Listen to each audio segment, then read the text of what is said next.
자, 안녕하세요. 암이라는 단어 참 익숙하면서도 동시에 굉장히 두려운 존재잖아요. 오늘은 2020년 우리나라 국가암 통계를 바탕으로 이 숫자들 속에 담긴 진짜 의미가 뭔지 한번 파헤쳐 보려고 합니다. 이게 결코 남의 이야기가 아니라 바로 나와 우리의 이야기일 수 있거든요. 그럼 가장 먼저 제일 궁금한 질문부터 시작해 볼까요? 만약 내가 혹은 우리 가족이 평생을 산다면 암에 걸릴 확률이 과연 얼마나 될까요? 바로 36.9%입니다. 이게 무슨 뜻이냐면요. 우리가 기대 수명까지 산다고 가정했을 때 3명 중 1명은 넘는다는 거예요. 인생을 살면서 언젠가 한 번은 암 진단을 받게 된다는 거죠. 와, 정말 남의 얘기가 아니죠. 그런데 이 확률이 성별에 따라 좀 달라져요. 남성은 39%니까 거의 5명 중에 2명 꼴이고요. 여성은 33.9%, 3명 중 1명 수준입니다. 남성이 여성보다 암 발생 위험이 조금 더 높은 걸로 나타나는데 왜 그런지 그 이유도 잠시 후에 힌트를 얻으실 수 있을 겁니다. 자, 그렇다면 우리나라 사람들이 가장 많이 걸리는 암은 과연 뭘까요? 2020년 기준으로 가장 많은 진단을 받은 암 톱5를 지금부터 공개합니다. 5위부터 거꾸로 한번 가볼까요? 5위는 유방암, 그리고 4위는 위암, 3위는 대장암이 차지했네요. 2위는 폐암이었고요. 자, 그럼 대망의 1위는 바로 갑상선암입니다. 근데 여기서 진짜 놀라운 게 뭔지 아세요? 1위부터 5위까지 그 발생 건수가 정말 촘촘하다는 거예요. 그만큼 다양한 암들이 치열하게 경쟁하고 있다는 뜻이겠죠. 그런데 방금 보신 이 전체 순위만 보면 사실 절반만 아는 거예요. 남성이냐 여성이냐에 따라서 이 암 순위가 완전히 극적으로 달라지거든요. 그 차이를 한번 자세히 들여다보겠습니다. 이 표를 딱 보시면 와, 정말 다르다는 게 느껴지시죠? 남성은 폐암, 위암, 그리고 전립선암이 상위권인데 여성 쪽을 보면 유방암이랑 갑상선암이 압도적이에요. 이렇게 남녀가 주로 주의해야 할 암이 완전히 다르다는 거, 이건 우리가 건강검진을 받을 때도 꼭 기억해야 할 포인트입니다. 암 발생에 영향을 미치는 요인 중에 성별만큼이나, 아니 어쩌면 그보다 더 결정적인 변수가 하나 있습니다. 바로 나이입니다. 나이를 먹어감에 따라 암의 위험과 종류가 어떻게 바뀌는지 한번 보시죠.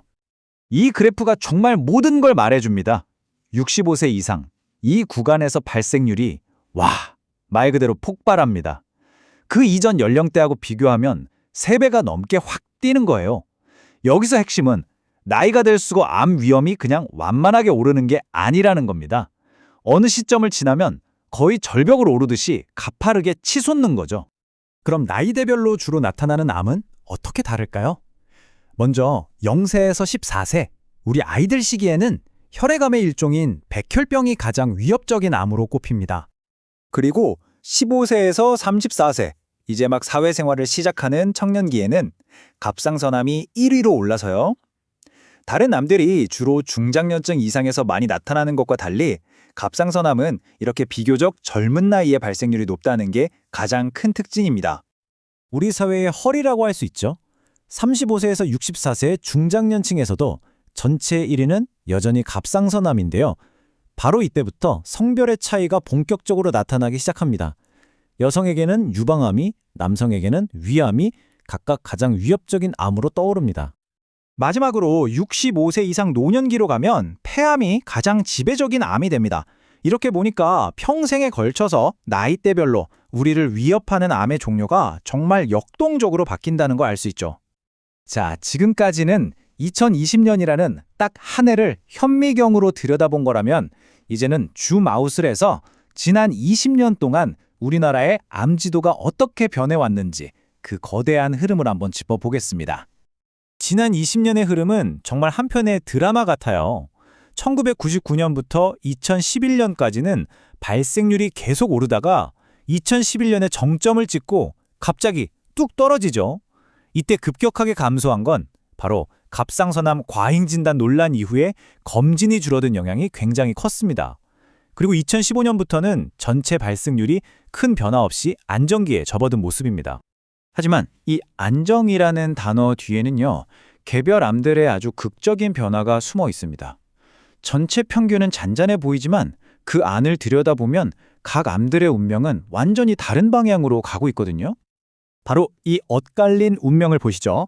서구화된 식습관이나 생활 패턴의 영향으로 유방암과 전립선암은 계속해서 늘어나고 있습니다.